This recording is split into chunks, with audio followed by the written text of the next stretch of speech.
থেকে গেছে, কেউ কিছু করতে পারছে না আপনার জন্য। আপনি পরিপূর্ণ ইয়াকিনের সাথে, দৃঢ় বিশ্বাসের সাথে এই 4টা আমল নিয়মিত করবেন। এবং আমি বহু মানুষকে পার্সোনালি এটার পরামর্শ দিয়েছি, ওনারা আমল করেছেন, আমল করে উপকৃত হয়েছেন।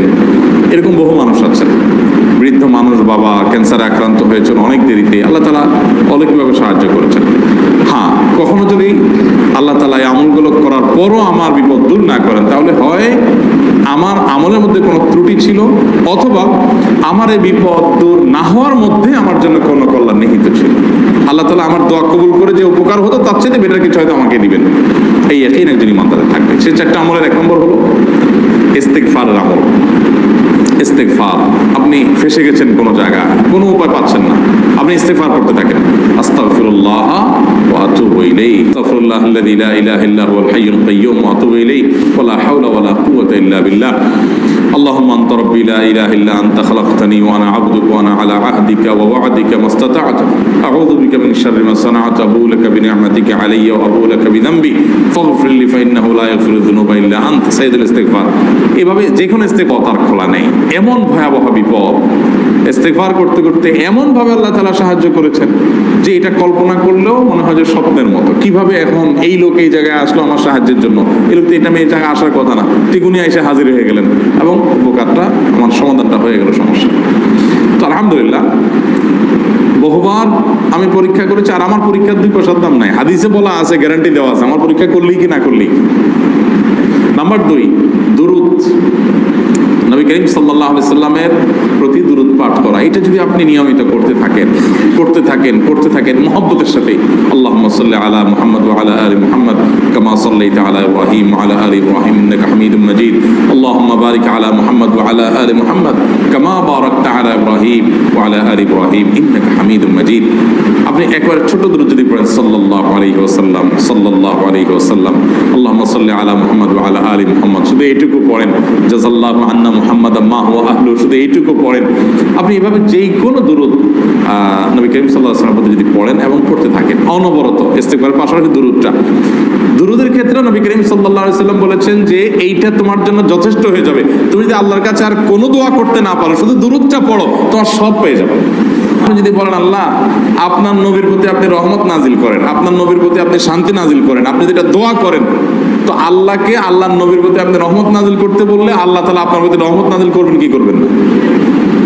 আপনি কাউকে খুশি করতে চান, কার কাছ থেকে কিছু আদায় করতে চান, তার ছেলেটারে যদি হাদিয়া তোফা দেন, আদর যত্ন করেন, তো বাই ডিফল্ট অটোমেটিকলি ওই লোকের সিম্পেথি আপনার দিকে আসবে কি আসবে না? চোখ বন্ধ করে আসবে। তো আল্লাহর নবীর জন্য যখন আপনি দোয়া করবেন, তখন আল্লাহ তাআলা আপনার মধ্যে রহমত নাজিল করবেন। এটা নবী সাল্লাল্লাহু আলাইহি ওয়াসাল্লামের ওয়াদা। যে কোনো পেরেশানি, তিনি আরো বলেছেন যদি কেউ দুরূদের আমল করে নিয়মিত, আল্লাহ রাব্বুল আলামিন তার সকল পেরেশানির জন্য যথেষ্ট করে দিবেন এই আমলটাকে, সবগুলো।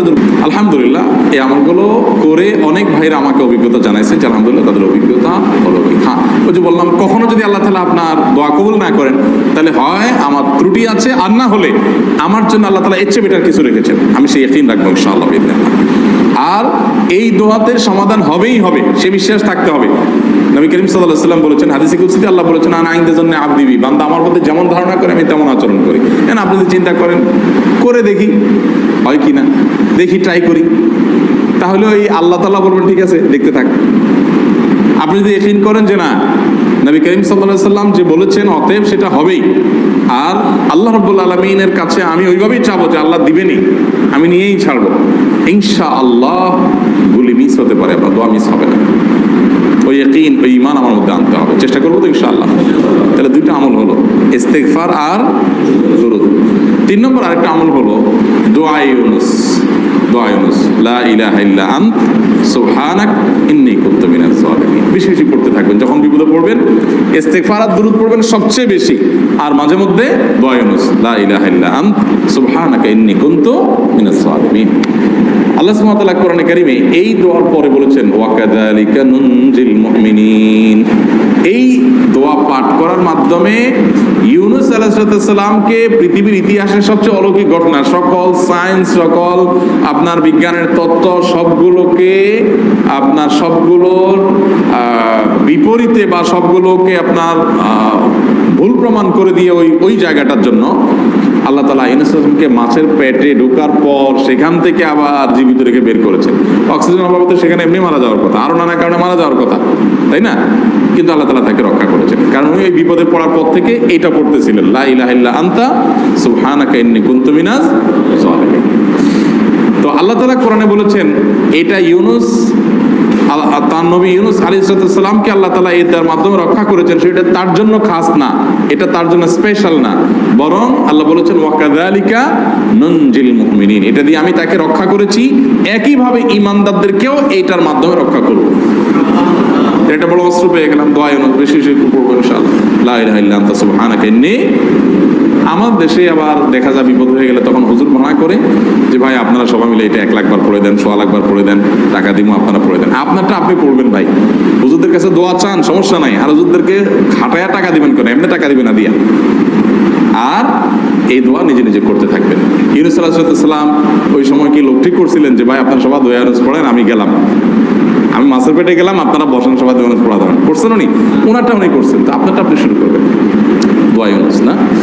4 নম্বর আমল হলো ইয়া যাল জালালি ওয়াল ইকরাম, এটা বিশেষ করে পাঠ করবেন।